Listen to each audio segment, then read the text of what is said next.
Sztanyo, Clanyo, what is going on? Happy Sunday evening. Happy Sunday Memorial Day weekend. Hope you are enjoying your holiday this weekend. Long weekend. You get to enjoy it. Don't have to go to work tomorrow, except for unless you're a real estate agent. If you're a real estate agent, and especially if you're on my team, you need to go to work tomorrow because that's how it works in the life of real estate.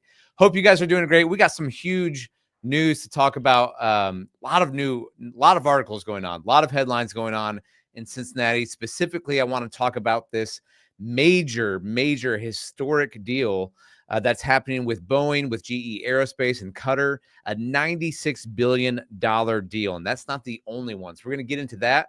We're going to talk about what that means for Cincinnati, for Northern Kentucky, for the region, for jobs, and for economic growth. I had the great opportunity this week to meet with Kimberly Rossetti of BE-NKY. She is the Vice President of Economic Development there. We met out at CVG at L2 Aviation, which was a huge win for them, bringing them into the region. So that video is going to be coming on the channel soon. But we were talking about this. We were talking about job growth in the region. We've been talking about logistics. We're talking about these industries such as advanced manufacturing and aerospace. And to see this win come into the region, this kind of deal that's happening, that's a big deal for Cincinnati. So we're going to talk about that. We've got some other headlines to hit as well. Of course, we've got the Bengals news to talk about. We're going to talk about a little bit of new construction and some of the builders who we don't maybe mention all that often on this channel. Maronda Homes, Arlinghaus Builders, MI Homes, some really good summertime incentives out there. So I want to let you guys know, if you're thinking, if you're in the house hunt right now and you're like, I don't know, I don't like what's out there right now, or the supply's too low or it's too expensive, and I'm buying an older house, I've got to do the updates anyway, and you want new construction, well, there are some good incentives out there. So we're going to talk through that. We're going to mention what's going on with the Hyde Park development because there's a little bit more news there. And then talk a little bit of family life. So hope you guys are doing well. As always, let me know in the chat where you're watching from. I love getting the opportunity to interact here with you guys, answer your questions, anything related to Cincinnati, Northern Kentucky real estate, or not real estate related. Happy to chat about that as well. Did you get down to the Taste of Cincinnati? That is happening this weekend. And also a huge event coming up for us with Team Sztanyo, coming up on June 6th. So we are a week and a half away, a little over a week and a half. On Friday night, we have 600 tickets. The tickets arrived this week. Our merch arrived this week. Mostly, and all these tickets are claimed. So I'm sorry if you didn't get your spot. It's a little late. If you want to show up, sometimes we have some no-shows. So if you want to roll the dice, we typically do have some extra tickets. So if you weren't able to check in, and you want to just show up and see if there's extras, feel free, because it's hard to get 600 people 100% participation. So if you want some extra tickets and you didn't get a chance to sign up, feel free to show up. But 600 people, we're going to go enjoy a night at the Reds game. Hopefully we'll get a W, unlike today. I watched them drop to the Cubbies this afternoon. That late inning pitching did not hold up well. That's okay. We're going to enjoy a night at the evening or at the ballpark. And the whole idea behind that is we're giving back to our clients. We're saying thank you to the Sztanyo Clanyo for choosing Team Sztanyo to be your real estate resource of choice. And we do events like this quarterly throughout the year where we're giving away merchandise. We're having events. We're having fun. We're just saying, hey, thank you for choosing us. It's a huge deal to trust us with your real estate needs. So we want to give back. And we also want to help strengthen your family. Our tagline here is find your home, strengthen your family. So we're helping buyers and sellers find their home, get situated on the real estate side, but also, the mission for our team here at Team Sztanyo is to help you strengthen your family, because we think that strong families, we think that you get strong in your home. And every family's broken, but every family has strength too. So the idea with these events, and particularly, going down to a Reds game, is just let's have a fun night with your family. Bring your family, bring your friends, have a good night, make some memories, enjoy the evening. It's on us. And we don't have your food and beverage covered, but we do have some sick merch. I'm not going to lie. We redid the hats this year. They just came in and they look so awesome. So we have great feedback on the hats last year. We decided to re-up with a new version of the hat. So version 2.0 is coming out at the Friday night game. You'll be seeing that probably all around town. So excited to have the Sztanyo Clanyo there. That's huge news. We'll talk a little family life. I am, and I could use your help on this. I'm taking the family up to Niagara Falls. Never been there. We're heading up this week, actually. We leave Thursday. I just bought museum passes actually so that we can swing by Columbus and Cosi. If you've got any tips for me on Cosi, please leave them in the chat. I would love to know it. Never been there. Taking my 5 kids, ages 14, 12, 9, 7, and 5. We're going to hit the museum all day. We're going to drive up to Erie, Pennsylvania, stay the night, and then get up early and go to Niagara Falls Friday. Would love your tips. Like, how do we do the boats? Like, do we do the museum pass? Like, are there coupons? Like, we've got a place to stay. And the reason we're going up there is my oldest nephew, is getting married on Saturday near Niagara Falls in Canada. And we're super excited about that. But while we're there, like, yeah, let's go see this. This is going to be awesome. I've always wanted to see Niagara Falls. So would love your any tips or insights you have on that. Would love to hear it. Okay, let's get into the news. There's some big news. Let's do it. All right, here's the headline. The White House announces, this was 10 days ago, the White House announces a historic $96 billion Boeing GE Aerospace deal in Qatar. So GE Aerospace has secured the largest single order for intercontinental wide-body engines in the company's history. The White House, May 14th, first announced the deal between Cincinnati-based GE Aerospace, the world's largest aircraft engine manufacturer, and Qatar Airways, the 7th largest airline in the world as of 2024, and among the fastest growing, according to Airways magazine.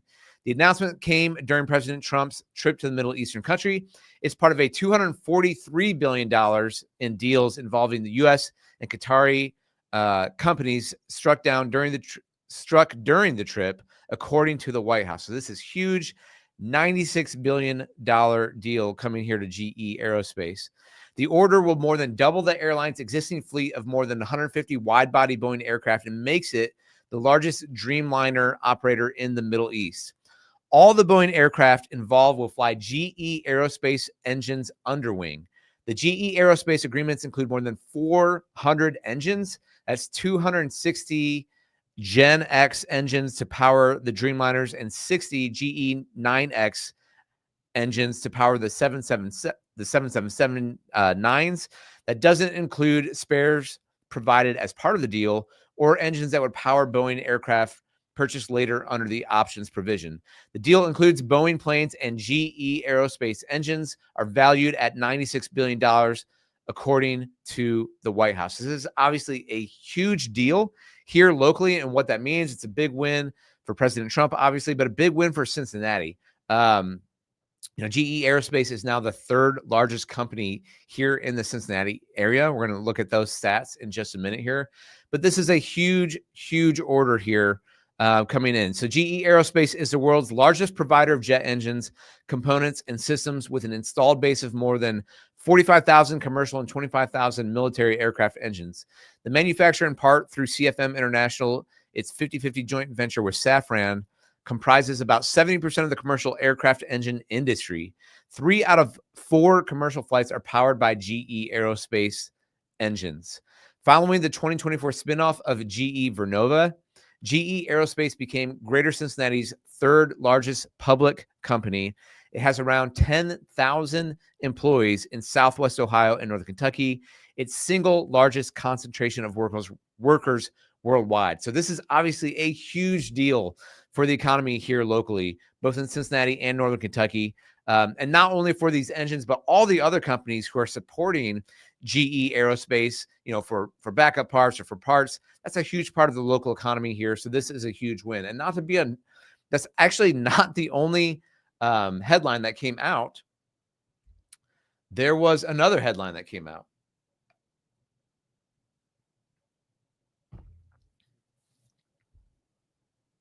What's up, Alex?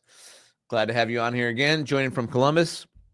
Don't worry, back in Cincy soon. I figured for sure you'd be down at Taste of Cincinnati this weekend. You probably hit it up one day. I'm heading up. I don't know if you heard, Alex, but I'll be heading up to Columbus this week, actually, heading to the Cosi Museum for the first time with my kids. Very, very excited about that.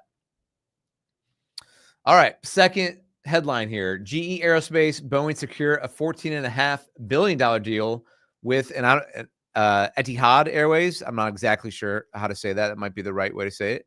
So GE Aerospace has struck its second major deal in less than a week with a Middle East airline company.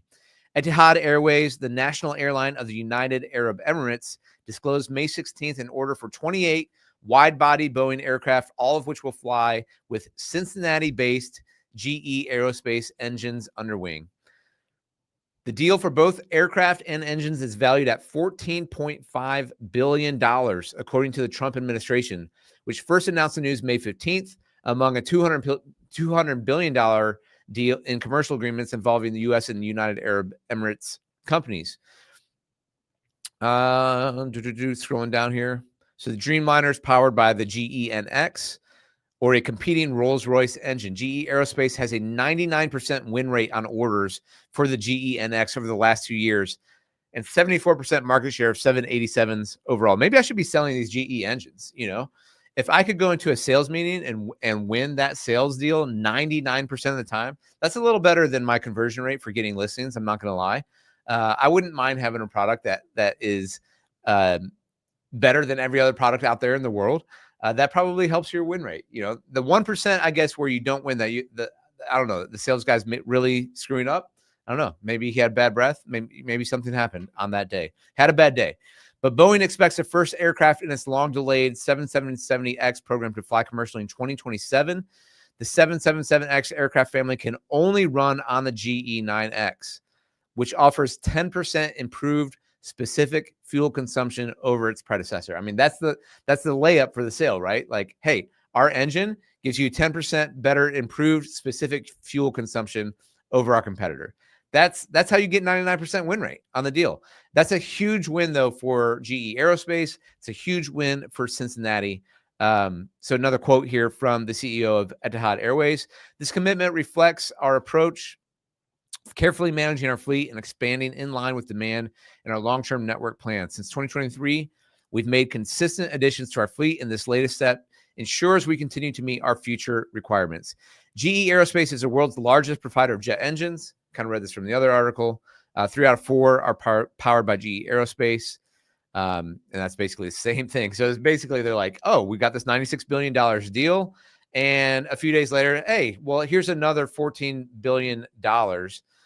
So what's our math on that? Over $110 billion deals for GE Aerospace with these engines and Boeing. That is huge. Now, obviously, all of that's not going to land right here in Cincinnati. All that money is not going to funnel back, but that's a huge win for Cincinnati and the area. So pumped about that. So what does that mean? I mean, I kind of did a little research thinking about what does that actually mean for the economy to land these deals. Yeah, I'm excited. We've never been to COSI. I'm pumped. It should be a good time. So we're looking forward to that. Again, anyone, if you've been to COSI in Columbus, I've never been. Taking my kids, we're planning on a full day there. Let us know what we shouldn't do, what we should waste our time on, or spend our time on, what we shouldn't waste our time on, I should say. So let's talk about this a little bit. What does this deal mean? Over $110 billion to Boeing and GE Aerospace coming from these Middle East deals.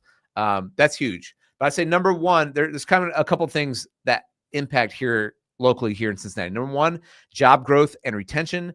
Number two, there's a supply chain ripple effects. We'll talk about that. Number three, an increased investment in infrastructure. And number four, boost to the regional economic confidence, as well as number five, long-term STEM opportunities. Let's talk about each one of these. Number one, as these articles mentioned, GE Aerospace employs over 9,000 people in Greater Cincinnati, close to 10,000. So this deal, both these deals, help secure long-term demand for their engines, specifically these GE9Xs and the GE-NXs. So what does that mean? Expect stability or growth in high-skill, high-wage, and manufacturing and engineering jobs, including roles in jet engine assembly, aerospace engineering, supply chain and logistics, quality assurance and testing. So in all of those areas, we're going to see job growth and stability here in the area due to these deals. Number two, there are supply chain ripple effects. So hundreds of small to mid-sized suppliers in the Cincinnati region support GE Aerospace. This deal will likely drive increased orders, expanded contracts, and new jobs at companies involved in precision machining, metal fabrication, aerospace components and testing, and R&D innovation hubs and universities. And if you guys haven't seen the video I did a few weeks ago, the live video I did about Cincinnati being a logistics hub, and the economic development organizations such as BE-NKY in Cincinnati, Ready on the Cincinnati side, they're focusing on these areas, right, of of advanced manufacturing, of logistics, of aerospace, and this is a huge win. We see this win of attracting GE Aerospace, keeping them here. This deal is a huge win for the overall region, and that will have supply chain ripple effects all the way down to these hundreds of other small to mid-sized suppliers in the Cincinnati area. Number 3, there's increased investment and infrastructure. So GE, more than likely, is going to invest further in facility upgrades or capacity expansion, especially if they plan to scale their output for these kinds of orders. Local governments, we could see, may also expand infrastructure, job training programs, and transportation access to support that growth. So when you get a deal like this, I was out there at CVG this week, and it was actually I knew that Amazon's been here for years, DHL Express has been here for years, but it's my first time driving into the airport where you can see their large structures. And I'm out there and I'm seeing large cranes building up more infrastructure out there at the airport. I'm like, man, this is awesome. You could see the focus and the intentionality of these organizations like BE-NKY focusing on these areas of growth, and then winning a deal like this. It's just really, really cool to see. It's a huge boost for the local region. Alex is saying, don't forget, there's an effort to connect Dayton, Cincy, CVG, Wilmington with a whole bunch of airbase jobs. Absolutely. So it's not, it's the Cincinnati area, but Alex is absolutely right here. That's connecting Dayton. That's also connecting down to Louisville as well. And the whole region is going to benefit from this. And Columbus is already making, Alex, you're in Columbus right now, they're kind of making their play as like, hey, we're the high tech. We've got this big Intel chip company that's going to be made. Cincinnati's going to be right alongside it. And the area hopefully is going to continue to brand itself. With a win like this, you can say, look, this is who we are. This is what we're about. Like, we are, when we're looking at these components of precision machining, metal fabrication, aerospace, and you've got, what's cool about Cincinnati is you have, and I was talking to Kimberly about this from BE-NKY. She's like, we have this legacy workforce here that is highly skilled in the trades. And so this is when you have a win like this, and you know that the workforce is going to increase. You've got these skilled workforce that can snowball, and that can snowball to other companies looking to move to the area as we become kind of known for this hub. So that's number 4 here. Number 4, how does this impact us? There's a boost to regional economic confidence. So a deal of this magnitude puts Cincinnati in a global spotlight as a critical aerospace manufacturing hub. And that's what we're talking about, is this snowball effect. It may attract future aerospace and tech companies looking to co-locate or partner in the region. That's why this is such a huge win. When you get deals like this, is that snowball effect that can happen, and we become known globally as an aerospace manufacturing hub. That's a huge deal. And lastly, number 5, there's long-term STEM opportunities. So regional schools and universities like UC, like Miami University, could see a surge in aerospace-related programs, internships, and research partnerships, helping retain top talent in the area. So you're going to see maybe more of those STEM opportunities. Another conversation I had with Kimberly from BE-NKY was they're really trying to get these educational programs. They're partnering. They're having a lot of wins with local schools where they're getting these educational programs into the local students and schools, so they know that the opportunities are here. Because we not only do we want to attract talent to the Cincinnati area, we want to retain the talent that is here for the workforce, because we're going to need it for these, these higher end STEM opportunities, these long-term STEM opportunities. And again, that filters down to everyone else. When you have higher paid jobs, those need to be supported by all the other businesses, all the other workers. That helps jobs in the area. What does that mean for you and your real estate? Well, all that, when you have a healthy economy, when you have a lot of demand, when you have people here, when you have jobs here, that's all good for the local economy. That's all great for appreciation for homes. Now, does it make it harder for people to get into the housing market? Yeah, absolutely, it does. Home prices are going to go up when you see economic growth. But for everyone who's here, a lot of times I'll see on my videos, I'll do videos about the area and how great it is. And a lot of times people will comment, at least on YouTube, maybe this is YouTube comments or whatever. They're like, don't tell anyone. We don't want anyone else out here. We don't want anyone else to come here. And I always just kind of scratch my head on that. I'm like, why don't you want to grow your city? Like, I understand we have something cool and quaint and nice. You don't want traffic, but the growth can help everyone, you know? Now there are downsides to that. I guess I will admit, you know, traffic and growth, you know, maybe you lose some beauty, maybe whatever things can happen on the downside of growth as well.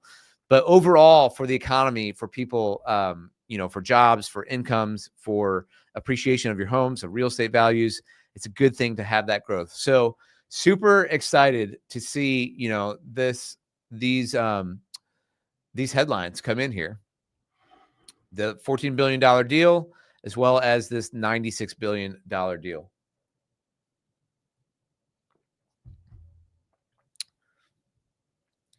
All right. So let me know your guys' thoughts on that. I'm curious. Leave comments in the chat. How do you think that impacts the area? Do you have a job? You know, I've worked with a lot of people who've moved here to the area, and a lot of it's has been in the last few years, has been around Amazon, has been around CVG or other airlines that are happening because of growth here in the area. They're wanting to be around CVG. I think this is only going to continue that. This is only going to continue that dynamic here in Cincinnati and Northern Kentucky. So, all right, let's move on to some other headlines here. Let's take a look. So, I don't know if you guys saw this week, but there was, you know, here's the headline, right? Not great advancement in this stadium lease deal here in Hamilton County. Bengals lawyer, we're supposed to be getting a deal done now, not starting over. So there's been some clips. There's been kind of some quips back and forth between the county, between the Bengals.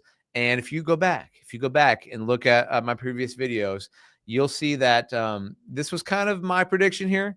My prediction was, I do not believe, I'm going to say it again, I do not believe that a stadium lease deal would get done by the June deadline. I think there's no way. I think the headlines, and I stated this before what happened this week with Gableman, we'll look into this article, leaving and like people saying we're not starting over now.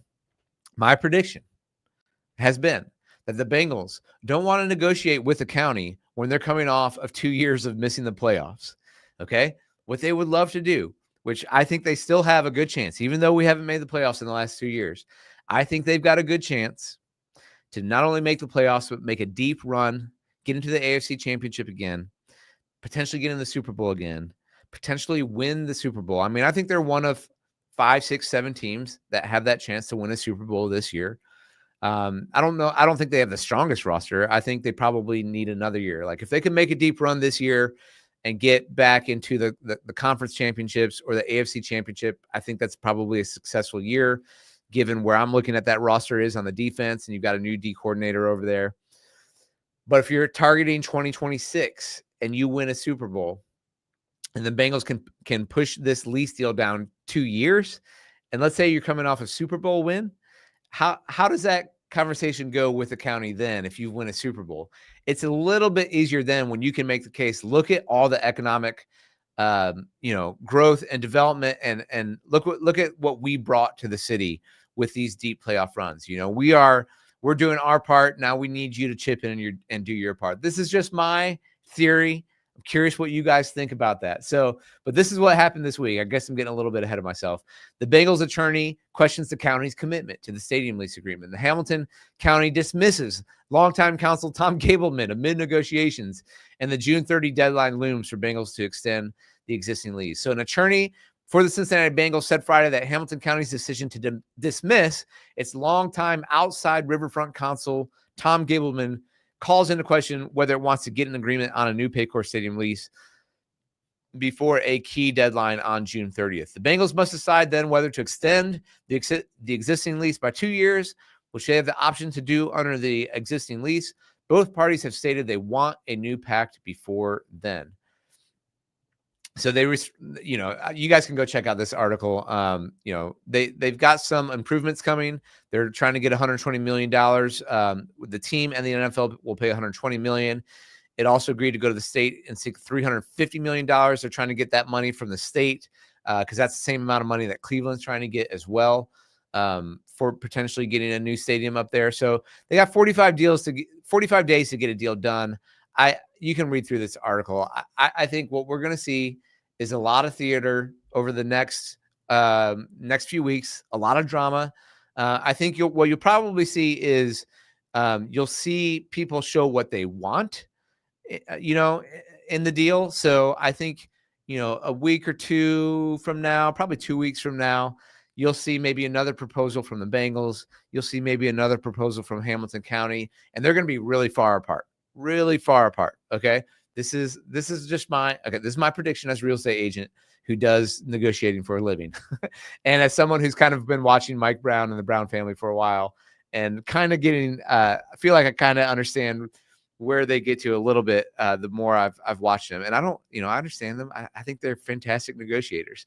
They get a bad reputation nationally because national news loves to crap on Cincinnati and the Brown family. I get it. But I respect the Bengals. I respect their negotiating. But I think I could be wrong. But what I think is going to happen is the Bengals will come out with something that the county's like, what? Are you kidding me? And the county will come out something completely different. It might even be switched in terms of the timing. But it's going to be too far apart. They're just trying to what they're going to do, in my opinion, they're just going to leverage. They're just going to position themselves and say, well, we're just too far apart. We can't get the deal done. We've got to redo this lease for another 2 years. And that'll give the Bengals time to get back in the playoffs, to get Joe Burrow, Jamar Chase, T. Higgins, to make deep playoff runs. And then they'll be negotiating from a position of strength because we know, God love them. God love our Cincinnati Bengals, but we know that they love to negotiate from a position of strength. Trey Hendrickson right now, doesn't have a lot of strength in his negotiating. And I love Trey Hendrickson. I love what he's about. I love the man he is. Love his faith. Love everything. Love him as a player. I'm a huge Trey Hendrickson fan, and I saw the writing on the wall months ago especially when they were going after T. I was like, oh shoot, I'm sorry, Trey. It's going to be ugly for you. And when they locked up Jamar and T, it was like, oh, sorry, Trey. You are not going to enjoy what's going to happen over the course of the next few months because you are under contract, and the Bengals are in a position of power in your contract, a position of strength, and you are not, unfortunately, no matter how many, Pat McAfee shows or pressers you do on the practice field. The Bengals they tend to not be a family who negotiates with terrorists. I'm not saying you're a terrorist, Trey. I'm just saying, they kind of hold the cards there. And so I'm sorry about that. But in terms of this lease with the county, I think it's flipped a little bit. I think right now the taxpayers are like, no, we don't want this. We don't want your deal. You need to pay way more than you paid last time. We don't want to pay for the operations. And I do think that's smart on the county's standpoint. They're saying like, look, it's not only the cost of the stadium or the renovations or whatever we're talking about, it's the cost of the operations. Like whether their numbers are right, they're saying like 75 to 90% of the total cost is falling on the Hamilton County taxpayer. That is rough. That is really rough. And they're like, we want to get that to 30% or 33%. So we'll see what happens. I think the can is going to be kicked. That is my prediction. I'm curious what will come from the state. Hopefully they'll be consistent with Cincinnati and Cleveland. Yeah, but I mean, I don't know.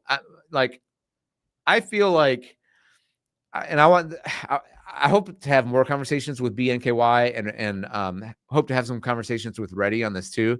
I feel like Columbus looks at Cincinnati and you're like, you're part of Kentucky. And I feel like Frankfurt looks at Northern Kentucky and says, you're part of Cincinnati. And because of that, Cincinnati is kind of its own thing. You can even buy these shirts, right? I live in the state of Cincinnati, and it's like Cincinnati, Northern Kentucky. And I think the capitals of each state kind of like they give some love. Like on the Kentucky side, you can see some love to Louisville or Lexington, but the Northern Kentucky is like, go figure it out with Ohio. And on the Ohio side, I see Columbus kind of giving money, to Columbus, to Cleveland, and then they kind of look at Cincinnati. You're like, yeah, figure it out with Kentucky. I could be wrong on that. Politicians, if you're watching this, state representatives, if you're watching this, roast me on that, or anyone who I'm not a politician. I don't know this game deeply. I'm trying to learn it, but I don't know. I kind of, after living here for 37 years now, it feels to me like Cincinnati just kind of gets the shaft, like both from a news standpoint, from a reputation standpoint, from a financing standpoint. Now we'll see what happens. We'll see what happens here going forward. I think I'm not saying political one way or the other. I do think it is interesting that the vice president of the United States is from Cincinnati. That I've made a video on this recently. Like him or hate him, I think Vivek running for Ohio, he's also from Cincinnati. He's running for governor, and he has made statements saying like, I want to make the Ohio River Valley region the new Silicon Valley in the decade to come. I think those are, like him or hate him, I think those are very interesting comments. I'm looking at that from primarily a husband and a father who lives here. I'm like, what does that mean for me and my kids? What does that mean for the economic growth of this region? That's really what this video is about tonight, is like, let's talk about this economic growth. You're getting $96 billion deals and another $14 billion deal with GE Aerospace. I'm a fan of that. Okay. As someone who is building a house right now that is going to hopefully potentially host my grandkids and great grandkids, that's honestly my goal. I would love to see my great grandkids in that house before I die. Then I want to see the economy of Cincinnati win. I want to see it win. And I want to see organizations like BE-NKY, like Ready, work together, figure it out, draw more, have a more cohesive strategy and branding in terms of the city at large. I think there's challenges behind that. I think because we are, parts Ohio, part Kentucky, I think and part Indiana, there are challenges behind those different, governments figuring out and working together and getting on the branding message. Now, if there's anything I do believe in Cincinnati and P&G and what I've known for this, for the city as well, is we've got some incredible marketers. We've got some incredible people who know how to brand things. We just need to focus that on the city. Let's get it done on the city, and we're going to hit another headline here because there's a few others I want to hit. But I'm excited for this growth. On the Bengals front, just to wrap that up, I don't see it happening by June 30. All right. Let's hit the next headline here. In fact, I'm going to skip over to, do I have it up? There's Hyde Park. Oh, here it is. Okay. So let's jump over to this headline, which says the railway trust gravy train arrives as city plans infrastructure boost. Mayor says no new taxes this year. So big article here on the Courier by Chris Wederick. And this just came out yesterday or 2 days ago. The story highlights are basically that Cincinnati plans the $80 million in infrastructure spending, $30 million, which is a $30 million increase from 2025. There's $18.35 million allocated for street rehab in various neighborhoods. The budget includes $5.5 million for permanent daytime homeless shelter. Now, I want to go through this because this is interesting. We've been following this story for a little bit in terms of the city's economy. We're talking about the Bengals lease, but let's talk about the other part of the city's economy. City of Cincinnati plans to spend $80 million on existing infrastructure in next year's budget, a $30 million increase from this year, as the first payment from the Cincinnati Southern Railway Trust Fund arrives in city coffers. Mayor Etihad Purival and City Manager Cheryl Long unveiled their fiscal year 2026 budget on Friday, which starts the fiscal year on July 1. The $56 million from the Railway Trust is $27 million more than what the city received this year when Norfolk Southern owned the line. Voters agreed to sell the railroad in 2023 and created a $1.6 billion trust from the proceeds. The investment returns from the trust, not the principal.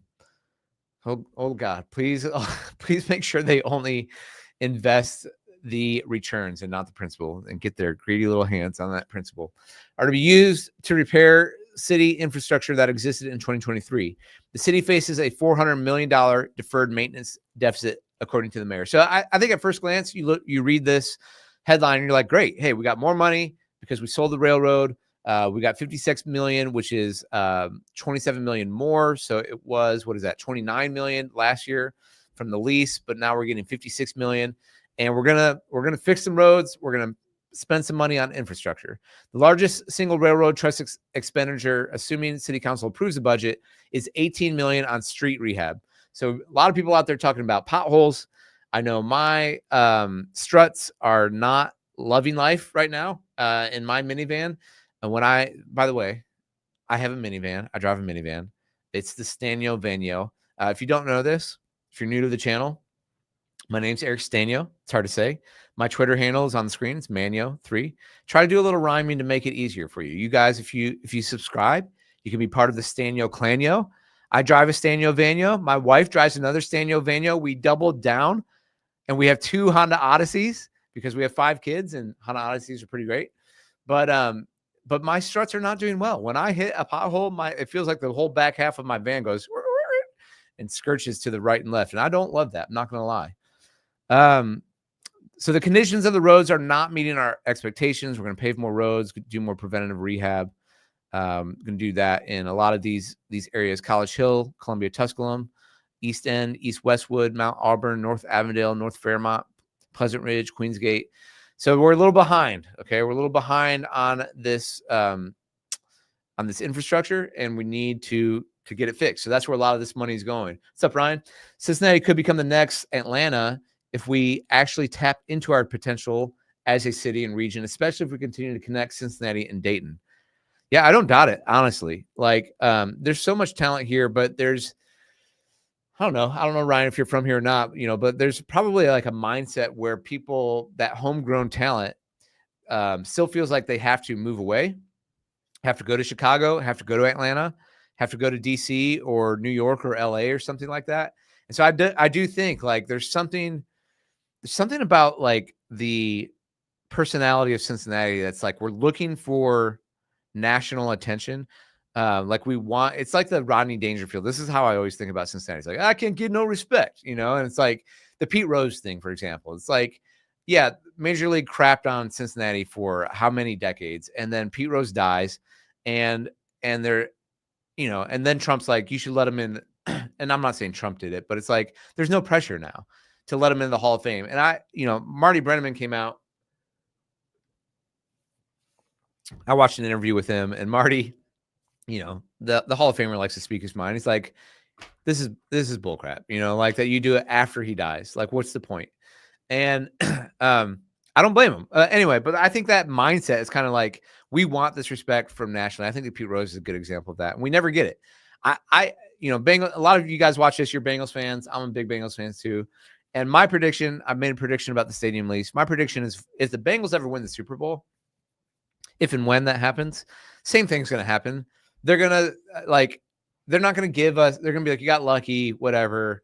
Finally, you finally got one, man, one, and the Steelers going to be like, we got 7. The Ravens going to be like, we got 2.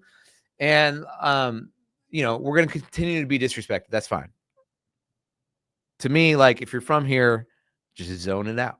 I feel like Cincinnati, we know what we have here. We're trying to convince other people. I'm like, don't do it. Just focus on making it great. Just make it great. And you make it great. You focus on the things we got that's good here. You focus on the quality of life here. You win $96 billion deals for GE Aerospace, $14 billion deals. Focus on that, and it'll take care of itself. That's kind of what I feel like. Yes, sir. Born and raised here. I had the mindset my entire life. I actually did leave a few times. After I came back with my family from Dallas, I thought to myself, Cincinnati has so much potential. And I hear this story. Thanks for sharing that, Ryan. Because I hear this story all over and over again, which is like, and that's another, I think that's another way people think about Cincinnati, or it's not even the way we think about it, it's a reality, is that it's a boomerang state, meaning people will go off and live in these other cities, and then they come back here and they're like, I kind of like it there. And that's fine. Like, if if there's ambition and there's things you want to do and you want to make a name for yourself, there's other cities. Like, I don't feel like Cincinnati is necessarily the place where if you want to make a name for yourself, right? But if you want to raise a family, like if you want to have a high quality of life, if you want to have a great cost of living, if you currently, this could change if it does become the next Atlanta, and we do connect from Dayton down to Lexington and Louisville, and Columbus, and it becomes a bigger region like that, then it becomes more like Atlanta, it becomes more like Dallas, where there's traffic everywhere. But currently right now, people come back and you're like, oh my gosh, I can drive around town. Like I did another interview this week with Feely from Germany. Go subscribe to her channel. She's got 700,000 YouTube subscribers. Super fun interview. But she moved here from Munich and she went to college at UC and then stayed here. She's been living here. I think it's been close to 7-8 years now. And she was saying the same thing. She was like, the city's great. Like, I love this city because I can get around town. I can do anything. Like, now she mentioned some downsides too. But just, I think some of those are just kind of like American cities compared to Munich, European cities in some instances. But she was like, this place, people don't know what they have here. I think that's how a lot of Ohioans feel. Yeah. So you said Cincinnati has so much potential along with Ohio as a state as well. I think that's right. I think that's coming for sure. So thanks for jumping in, Ryan. I really appreciate your comments. Anyone else, your thoughts on this, keep dropping them in the chat. Would love to hear what you think here. So spending with this new, going back to this budget here for the city, spending is going to infrastructure. The second amount is going to a 6.7 million is going to state to central complete project in the West End, Queensgate, and Lower Price Hill, which will add bicycle lanes, safer intersections, and pedestrian safety measures. The full list can be found on the capital budget. Maybe I should do a whole video on that. I need to go check out that PDF. A little more than half the money will be used in the 27 city neighborhoods where the median income is $50,000 or less. So a lot of the money is going to lower income neighborhoods here in Cincinnati. They're prioritizing communities with that where that infrastructure needs more help. That's great. I think that's fine. Now, I do think what's interesting here is this paragraph. So this is, we're a few paragraphs down into the article. And it says, absent from the budget are the big dollar recommendation from the Cincinnati Futures Commission, a group of business, labor, and civic leaders that examine the city's fiscal condition and made recommendations. Item like a proposed income tax increase and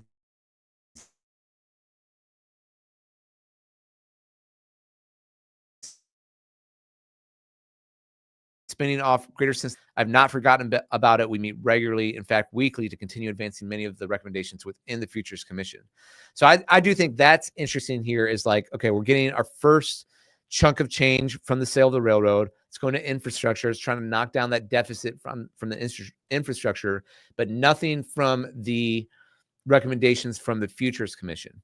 And that was that's the top minds of the area, basically, both business, political, government, saying, hey, if we want to grow, here are the things that need to happen. And what's interesting is on this budget, there's nothing on this budget going towards that Futures Commission. So I don't love that. I'm not a huge fan of that. I'm just going to say, because if you're going to take the time to get all the top minds and they say, this is what we think needs to happen, and you say, no, now maybe there are plans for that down the road. Maybe, I'm not a politician. So how this works in terms of spending budget and how that works politically, to keep votes and all that, that's one thing that, I'm not an expert on, but I'm trying to learn about these things. I'm sharing with you guys. Maybe you can learn along with me. And if you're experts on this, let me know. When's the interview with Feely going up? We need more mass transit options. Yeah, for sure. I've got to see when we're getting it edited, probably within the next 2 to 3 weeks. But it was cool. It was a good interview. It was fun getting her perspective. Someone who's international, who moved here. That was the main reason I wanted to interview her. It was like, hey, you're not from here and you're not from this country. So what was it like? What do you like about it? What do you not like about living here? What was surprising? What was not surprising? So I'm excited to get that out. And she interviewed me for her channel, which is fun. Just kind of like, what is real estate like in America? And she's going to interview a German real estate agent over there too, but it's very different. And for instance, like, you guys think it's hard to buy a house here. It's way harder there. Like, basically the only people who own property where she's from in Munich is if it's getting inherited down to you, because the density, it's so much denser there. That was like one of her big shocking moments of coming to Cincinnati. It was like, oh my gosh, there's all this space. Like, you're not on top of each other. And that's like Europe in the cities, right? You just got more people, smaller spaces. And what that means for real estate is like, man, it is hard to get it. So, Cincinnati, on the other hand, she's snatching up properties here. So she owns her own house. They're buying another investment property because she's like, we can't get this in Germany. There's no way. So she understands that, like, man, this is affordable comparatively. I know if you grow up here, you're like, oh, it's unaffordable. And I know if you're thinking pre-COVID prices, then yeah, it seems unaffordable. But look around at other cities. If Cincinnati is going to become like Atlanta, or Dallas or Chicago or DC, or Seattle or LA or San Diego or whatever. Like, look at the real estate prices there. Same home here is, the median price here is 300. The national median, I believe, is like 460. Okay, so we have it good here from a cost of living standpoint, from a housing standpoint here in Cincinnati. And Alex, yeah, I mean, with transit, we all know that. I mean, the biggest plan coming up is to connect to communities. I think with the bus lines, that's the biggest next plan. There will be talk of extending the streetcar up to uptown. I'm sure we'll see that, but who knows? That'll be another fight to get there. Now, I want to go here. We're talking about the budget, and we're talking about the railroad sale a little bit. And I came across this week, the last few days. And Adam, I think Adam's a pretty cool follow if you want to understand maybe a perspective who's not on the side of city council and the mayor. So if you want that other opinion, he had a really interesting post here on X about how Cincinnati got screwed in the rail deal. And his opinion here is that, a lot of people are celebrating the $56 million annual payout. I'll just read this. We're now getting from the trust fund after selling the railway for $1.6 billion. But here's the truth. We gave away the goose that laid the golden egg. Let's break it down. Sale price was $1.6 billion, which, as we all know, was based on comps, was undervalued by probably half. Norfolk Southern had already offered $37.3 million year lease to the railroad, guaranteed income without giving up the asset. So, the mayor's kind of saying, like, hey, we got $56 million. This is awesome. This is our first, the headline was, we're on the gravy train now. There's also a different perspective of this, which is like, yeah, but we lost the asset. Like, we sold an appreciating asset. We could have negotiated that sale for more. That's one thing. We probably could have negotiated the lease payment up more. They were already going to give us $37 million. So in the article on the journals, it says, hey, it's $29 million more than it was. It was $27 million. So we're up to 56, but they were willing to give us $37 million. So it's not really $27 million more. It's like $17 million more. And could that have been negotiated harder? Possibly. I don't think that was tried when this sale was going on, because they were talking about the sale, not the lease amount. About 60% of the value of the railroad was tied up in the land, and that land has appreciated by 8% since the sale. So the appreciation alone amounts to $80 million in just 1 year.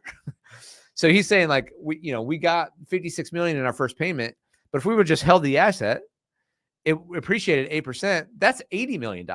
We're down $24 million by Adam's math. Now, you may or may not agree with him here. I'm bringing another opinion here because I thought it was interesting. If we had held on to it, we would have had $37 million in lease income. We would have had $80 million in land appreciation. That's you combine that, you got $117 million versus the $56 million payout. Now, to be fair to the other side of things, the $56 million payout is, this gives you more cash on hand, right? You would have had $117 million, but $80 million of that was appreciation. It wasn't a realized cash flow. And so you do get more, in this scenario, you get the higher cash for this year. But continuing on here, he says, by the way, Norfolk Southern is paying around $90 million a year just to service the debt of the $1.6 billion debt. But somehow they couldn't pay us more than $37 million, and nobody could negotiate further. So he's just kind of ripping on the negotiations, said we got hosed.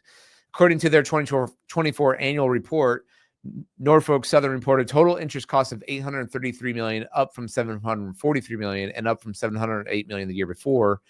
That's an interesting increase. That's where he's getting that $90 million that they're paying just to service the $1.6 billion in debt. He's railing on leadership. We have incompetent leadership. We're $60 million behind this first year. Oh yeah, the trust is potentially subject. Well, this is another good point though. The trust is potentially subject to a 4% capital gains tax from the Commonwealth of Kentucky. This tax could amount to $64 million. So bye-bye to the $56 million payout and part of next year's payout. Now add this. The cost to build a road in Cincinnati went up 51% this past year. So it now costs $500,000 per lane mile, and it's only going higher. The trust fund is reinvesting part of its earnings to try to keep up, but construction costs are rising faster than returns. When the trust was created, that money could have paid 5,100 lane miles. Now it's 3,400 lane miles. That's 1,700 lane miles lost, or a 33% drop in buying power. So he goes on to basically say, we gave up the cash generating asset. We gave up a future leverage. We gave up an appreciating land. We gave up the ability to borrow against the lease or land if we needed funds. So you could have borrowed against the asset. Instead, we locked ourselves into a payout structure that loses buying power every year, just so 3 undisclosed law firms, could get a piece of the $25 million and political. So he's saying it was all political. It wasn't a win. It was liquidation. And it will cost Cincinnati for generations. Keep voting yourselves into poverty. Now, Adam is coming in hard, trying to, he's got his opinion. He's making his political place here. Adam from Price Hill. But I think these points matter, right? Like the city's kind of saying, look, we got $56 million. Yay. We're going to go fix some roads. And Adam's like, you idiots. Like we just lost the asset. And there's, I think people are still split on this. But the vote happened. People voted. There was a push. Politically, there was a push from a marketing standpoint that the sale was a good deal, and that people voted, and that won. So that's where we stand right now. I followed up with Adam on this. I was like, aren't we, doesn't the $1.6 billion grow every year? And he's basically like, no, because you have, very conservative investments in this trust, and they're just barely keeping up with inflation. And if we get hit with this tax, like you're losing money. So if the tax happens from Kentucky here. So very interesting. I'm giving you guys a little bit of the good and the bad tonight. You're right. I'm giving you the $96 billion win, the $14 billion win. And I'm also talking about the $1.6 billion sale, and that some people are not happy with that. And I get that. I think that's fine. We got to talk about all this here on the channel because all of this is real. All of this is what people actually feel in the local economy. And that brings up another part of the local economy and some other people who are not particularly happy with the current leadership. And that is the activists who are in Hyde Park, who they wheeled in signatures in an effort to repeal a $150 million Hyde Park Square development. So just the headlines on this: these activists plan to submit 18,300 signatures to repeal the Hyde Park Square development. There's a $150 million project, includes apartments, a hotel, and parking garage that passed by city council. They approved the zoning change in April for an 85-foot high development. But this group, the Save Hyde Park Square group, are trying to repeal that. So I'm not going to go into this whole article here on this one, not too much tonight, but just to say that I was in Hyde Park recently. Hyde Park Square, if you've never been, by the way, it is phenomenal. And so this group, Save Hyde Park Square, saying we don't want this development to happen. What they haven't noticed is like the developers own that land anyway. So it just depends. If you repeal this, they're still probably going to develop. It just, so it depends on what you're going to get here. But they're fighting it because, when you have something beautiful, you want to conserve it. And I get it. But I also, this happened in Fort Thomas where I live. And, there was a big fight, and the people who grew up and lived in Fort Thomas, they fought it. They didn't like the new development, and the new development went in, and I'm like, that's pretty great. I kind of love it. I think it's kind of beautiful. And I think it's okay to have new things and preserve old things at the same time. Like the Fort Thomas coffee, I had a meeting there on Friday this last week. If you've never been to Fort Thomas, it is lovely. I live in a lovely town. Fort Thomas coffee is fantastic. We have lovely restaurants there. We have the Green Line there now. We have Comal, which I love. Taco Tuesday. If you've never been to Comal, go check it out. You've got Midwest Barbecue on the other side of town. Not Midwest Barbecue. Sorry. Midway Cafe. I've been listening to too many Bengals podcasts. But Fort Thomas is fantastic. And I think what they put in there only enhanced its beauty because it gave an homage to Tower Park in the way they designed it. It's great. I like it. I think that's going to happen in Hyde Park, but there's some people who are not really happy with that. Alex is asking, did he give an alternative? Not necessarily. He kind of said, I think you're referring back to the railroad sale. He basically, Adam has said, you know, it's bad. We're losing money on it. The sale's already happened, though. The money's in a trust. So it's kind of like, what can the alternative be? Even when they made the trust, the language behind it said like, hey, you can't touch the trust. And you can't touch the principal. You can take the money from the interest on the trust, but you can't touch the trust. But yeah, no real alternative, at least not in that X thread. So anyway, all right. So there's, some people are not super upset. I do want to talk about one other headline here that's going on. And so this is just, this is big news for what's coming in the area. So I wanted to touch on this, but there has been, so this is kind of the latest article that I've seen on the Brent Spence Bridge. It's kind of been underground for a little bit. We haven't seen too much about it. And then this article popped up, and the headline saying, ramping up 1 million hours of 1 million hours of design, 1 million to come for the Brent Spence Bridge. So the headlines here is that the $3.6 billion Brent Spence Bridge corridor project will upgrade the existing bridge, construct a new companion bridge, which is going to be just to the west of the current bridge, and improve 8 miles of Interstate 71-75, both into Kentucky and into the Ohio side. After decades of planning and political debate, the project has the funding and the plans to move forward. The project aims to ease traffic congestion, improve safety, and provide efficient passage for freight. So more than 2 decades after plans first took shape, this has been going on for a while, y'all. More than 2 decades, work on the Brent Spence Bridge over the Ohio River is about to happen. Really, we mean it this time. It's about to happen. We'll see. The $3.6 billion project, which calls for upgrades to the current bridge, a brand new bridge to its west, and close to 8 miles of improvements on the interstate, should be in full-on construction mode late this year or early next year. Before then, transportation officials and their contractors will take down all or part of 3 buildings, upgrade a Covington intersection, and move forward on a Cincinnati overpass. And oh yeah, they've got to move some mussels. Yes, no, not like mussels. They need to move like river mussels, apparently, because there was the EPA was like, hey, you're endangering these mussels. We got to get down there. We got to save the mussels. Okay, so that's happening too. This is a once-in-a-generation project. There are many moving parts. Yeah, no kidding. And they're busy. It's about to get busier. I wanted to just lay this out here. And by the way, here is Longworth Hall. So they got to take away part of this building. I worked in this building. I worked on the 4th floor, right about there, for years. I worked for a startup there. There's a great company I knew called Epifio that was here. I had a lot of friends that worked in that company. When I go down to Cincinnati, I will still I'll still park down here. I like parking down here and walking over because if there's not tailgating, this is a great place to park. It's free. But pretty soon this side of the building is going to be ripped off because the bridge needs to go in. So there's Longworth Hall. And then what I wanted to kind of show is the timeline here. There is a new bridge. And by the way, the whole idea behind the new bridge is that it's going to be 10 lanes, 2 decks, and the new bridge, which they don't have a name for it yet, but that's supposed to carry the traffic, all the freight, all the through traffic in Cincinnati. So if there's one thing about Cincinnati where traffic can get bottled up, it's because of this bridge. And this is going to, alleviate that, but also this is going to be a long project. It plans to be completed by 2032. There's still this bridge forward plan where they're trying to recapture some acreage downtown, which I hope they can figure that out in terms of the design. They're trying to get 10 more vacant acres down there to, have more availability for development down near the banks, which, I hope that can happen. I wanted to give you these. Let's see if I can find the timeline here. Here it is. Let's see. Those are different quotes.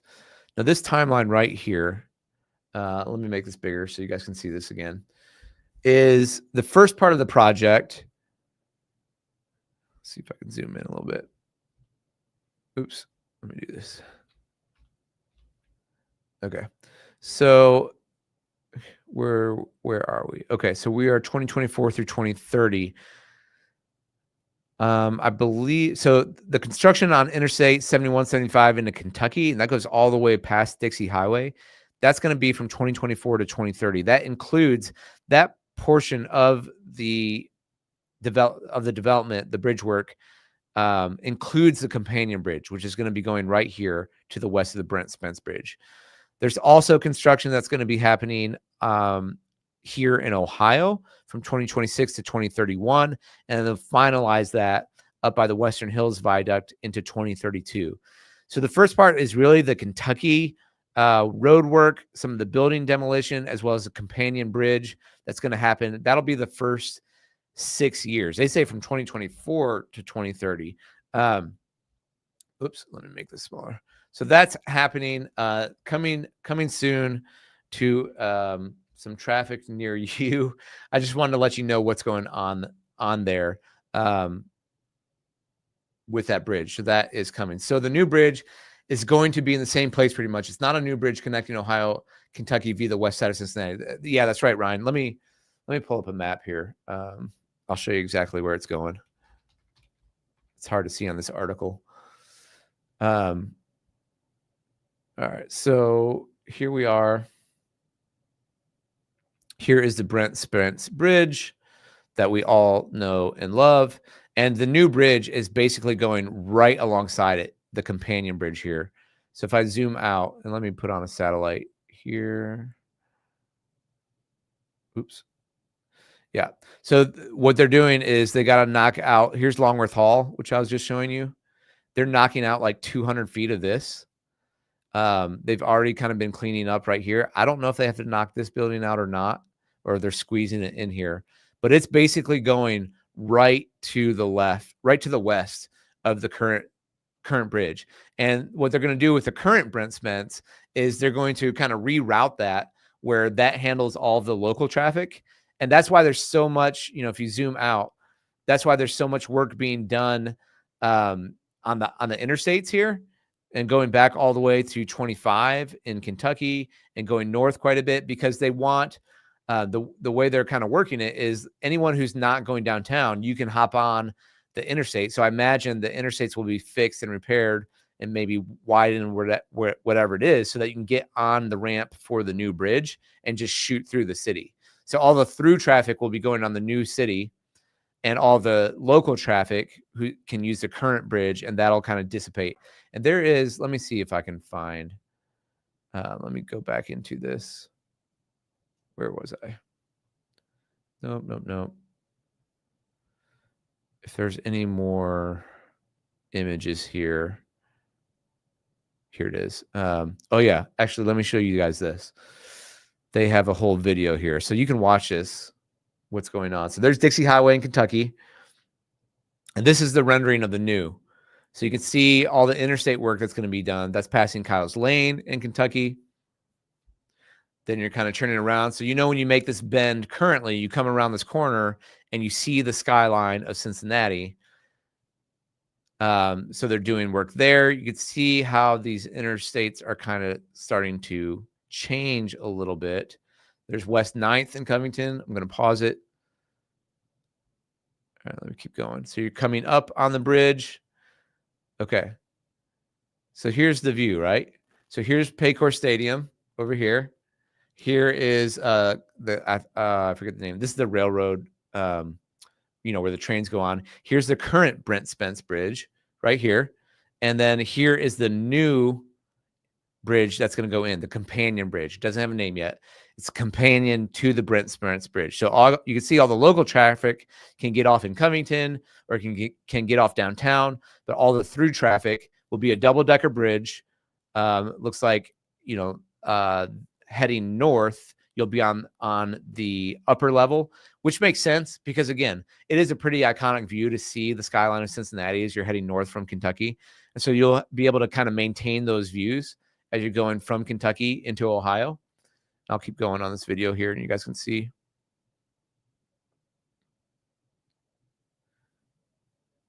All right, I like this. So you're shooting down into the new bridge. Okay. And you can see, so it looks, okay, so that building is done the way it is. And you can see here's Longworth Hall up here, and that's going to be cut off right there. So most of Longworth is still remaining. You can probably still tailgate down there. And I think the bridge forward area that they're trying to recoup is like kind of right down here, the 10 acres that they're trying to keep. But like you could see, like this is a spaghetti mess of highways down here, right? So this is very complicated when you're thinking about the million hours of design that's happened. Look at that. That's, you know, that's a little wild. That gets a little bit crazy. Yeah, as you're going through it. So that's what they are designing right now. There's West 5th. So you can see there's, you know, there's an exit for West 5th. There's an exit for West 6th, West 7th. As you're heading north here, West 8th, Lynn Street, Freeman Avenue, and then Ezra Charles, you know, as you have the Cincinnati Museum. I actually just signed up for the Cincinnati Museum today, got my membership for my family so that we can use it here and go up to Cosi, which, by the way, if you're 90 miles from Cosi, there's reciprocity. And if you have, this is just a fun fact for you guys, if you have the Cincinnati Museum Center, you may know this already, then we're going to get to go to Cosi for free, or at least up to 4 of my kids. I'll have to pay for 1 ticket, I think. Yeah, absolutely. You're welcome, Ryan. So let me go back to this. I'll finish this little rendering video. This is really helpful to see what's going on here. I appreciate this. So Freeman, Ezra Charles. So this final construction on the interstate up here is what is finishing up into the year 2032, I believe. So get ready, Cincinnati. Get ready, Northern Kentucky. We are going to have some fun with all this work that is going to be done on the bridge. But, you know, at the end of the day, I think it'll help a lot. So I'm excited about that. I'm actually like, I've been, as I've been following this, I've been Googling and being like, how do they make bridges? And like, how do they actually get the footers in the water? I don't understand that. So I've been watching these YouTube videos about how they do it. It's fascinating. So I'm excited just to watch that. I'll get some drone footage of that. And I just think that's cool. I think bridge banking is cool. Okay. What time is it? How long we've been in here? We are over an hour. So wrapping up here, guys, I want to show you a few things in terms of new construction. So we're talking about the economy. We haven't talked a ton about real estate, but I did want to show you, there are a couple of companies locally that have some really good deals going on. Now, I talk about Fisher Homes and Dries Homes a lot on the channel because they are the 2 biggest builders in the area. But there are some other home builders I want to talk about tonight. Maronda Homes, MI Homes, and Arlinghaus. Now, Maronda Homes, they have a program going on where you can get as low as a 4.99% interest rate on their move-in quick homes. I'm going to click on that. Blossom into your brand new home this way. Their savings are in full view or full bloom. So I just wanted to bring this to you guys. I usually say, hey, like buying in the winter is a great time. I'm seeing some really good incentives here right now. Like if you can get 4.99% limited time interest rate. Now, a lot of these are on their quick move-in ready homes. And so this is when you see the deals, is when you see builders who are, when you see builders who have homes that they've built and they're nothing but holding costs to them. Those are great homes to buy in terms of getting some incentives off, in terms of potentially even knocking the price off. And until, let's see, from May, I think this one's through May 25, but I think through June, there are some deals here where you can get great rates with Maronda. And I want to show you guys this. Let me stop this. Share screen. And show you what I'm talking about with some of these.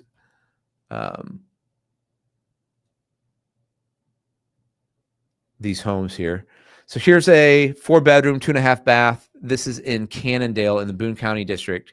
Winters Post Way, also in Boone County. So four bedroom, 2.5 for $482,000. So they're dropping prices on these homes. They've got Lebanon School District, Kenton County School District, and in Springboro. So both on the Ohio and the Kentucky side, a lot of these move-in ready homes, they're giving away great deals on. So if you're interested in any of these, if you're thinking whether you're moving here for from out of town, or you're here locally and you're like, yeah, I'm interested in moving up into a new construction house because what I'm seeing on the market, I don't really love, and I'd like to buy a new construction house. Now I'm seeing some pretty good incentives. So contact us. By the way, if you want to have, I say this in my videos, but if you want our help in the process, and I'm helping another client right now who's buying a new construction home, and we're working through some things because something happened over the weekend, and I'm trying to figure out a way to save him more money because his appraisal came in short on the house. So we're working on that. But it's helpful to have an agent alongside the way as you're building these new construction homes. But if you go to the builder first, they oftentimes won't pay our commission. If you come to us first and we introduce you to them, then we're kind of serving as their marketing arm, more or less, and they'll pay our commission, so we don't cost you anything. So if you're interested in new construction, I say this all the time, but reach out to us. We would love to help you. So going back to this, there is a lot of good homes with incentives from Maronda, Arlinghaus. They have a lot too. I wanted to show, I guess I'm not showing, but they've been dropping their prices on some as well. So they've got plenty, and they build a good house. Arlinghaus does. I've been in them recently. I'm like, man, these are quality houses. They just don't advertise as much. Same thing on the MI homes. So both condos, townhomes, and single family homes. And their deal that they got going on, I'm going to stop this right now and bring up the other share screen, window, entire screen over here is. So over here with MI Homes, what they got going on, this Dream Big plan that's going on, and they've got up to $50,000 off their to-be-built homes, and their current incentives on their quick move-in homes are, you've got Dream Cash available to use on select homes. You could get so there's a certain amount of money they can give you. Man, it's in the fine print here down here, so it depends. Timber Hill up 35,000. Washington Glen incentive is $50,000. Now the point is, you guys don't have to look at this fine print. If you reach out to us, we'll help you out on this, and we've got connections with all of these builders. We've got relationships with people who are experienced and who are good at their jobs. So, you want to have a good experience. So we're working hard to build those relationships so you guys have the best experience if you're buying a new home. But the other thing you're seeing here with MI Homes is rates as low as 4.875%. on a 30-year FHA and 5.875% on a 30-year conventional. So that's if you're going with their in-house lender, but that's going to save you maybe hundreds per month if you're getting a full point, maybe even a point and a half below the current rates that are out there. So point is, again, you guys reach out to us. We can connect you with our, our sales associates that we're working with these builders, and they know where all the incentives are. They know all the neighborhoods, and they know what you can get. But these homes that are market homes that have been out there for a while, they can be good deals for you. The last one I want to show here is Arlinghaus. I want to see if they are even advertising anything on their website real quick. I don't. Arlinghaus, they sell good homes, but God bless them, they're not the best marketers. So I don't see anything. I do know from the email that I got. Let me see if I can even pull that up. That they have a number of move-in ready homes for quicker move. I don't see. I know some of these have dropped prices, but I don't see anything from them that are actually saying how much. But the point is, particularly if you're okay with a new construction home where you don't need to build it from scratch and choose all the selections, typically what these builders do, they have their in-house professional interior designers pick a color palette and they build the house to those specs. So you don't get to choose all the options, and that's a really fun part of new construction, I'm not going to lie. But if you don't care about that and you're like, no, this is a new house, I like that, that's great. And these homes have been out there on the market for a little bit, you can get a good deal. You can really capitalize on these incentives. So reach out to us. Love to help you out with that if you're interested in new construction. So I'm getting blown up here. I just want to make sure this is not. Oh, okay. It's something else. Okay. All right, guys, I think that is about to wrap it up. We hit a lot of stuff tonight. My voice is tired. If you're starting to hear it, we're 1:15 in here. Appreciate you guys. I guess before I go, if there's any other questions you have, drop them in the chat. I'll give you just a minute here. We can talk Bengals, while we're at it. Or we can talk, Taste of Cincinnati. Did anybody go down there? What was your favorite dish? And like I said, if you jumped in the chat late, I'm heading up to Niagara Falls, Cosi and Columbus, and then Niagara Falls for a wedding for my nephew. But I've never been to Niagara Falls, so let me know if you've got any tips for me. Okay, my kids are 14, 12, 9, 7, and 5. My 5-year-old, he's a bit of a darter. Okay, he's a wild card, and we never know if he's going to go running or not. And I think I want to do the boat. I think I want to go put on the poncho. I want to get the mist on the face. I want to get splash, but I can't trust my 5-year-old. So we bought him a harness. Okay. I'm not ashamed to say, bought my 5-year-old a harness so that we can go on the boat, so that he's not jumping off into the falls in Niagara Falls. I don't want that to happen. And so I'm going to have probably one hand on that backpack type of a harness that's roped around him, so we know he's safe. And, otherwise he'll be like, I'll just jump in. There's a barrel. You never know. Never know with that one. He's a little bit, that fifth one, he came out a little bit different than the others. So we'll see what happens. Ryan, I appreciate it. All right, guys, I'm out of here. If you were typing a question, it's too late. You'll have to leave it in the actual YouTube comment. If you don't mind, guys, be sure to hit thumbs up before you leave. If you're not subscribed to the channel, please subscribe to the channel. Go ahead and lock that in, hit that notification bell, and we'll be back. We're finishing out our home edition. Been talking about that. Been hanging out, staying in Florence, Kentucky with my parents. God bless them. Thank you, Mark and Barb Sztanyo. You guys are the best parents in the world, that you can host your son, who's in his mid 40s or early 40s, I guess, still, and his 5 kids and his wife. So thank you for that. Hopefully we're there just a few more weeks. Got this Niagara Falls trip in the middle. If you guys are enjoying Memorial Day weekend, enjoy tomorrow. Remember all those who have fought. Remember our freedoms here. Remember those who have given their life, the ultimate sacrifice for the freedoms we have in this country. It's amazing. So any veterans out there who have fought, any of you who have lost family members in the military fighting for this country, just want to say thank you for that. And thank you for the freedoms that we have here. This is a wonderful country to live in. All right, guys, take care. Thank you so much for watching. We'll see you in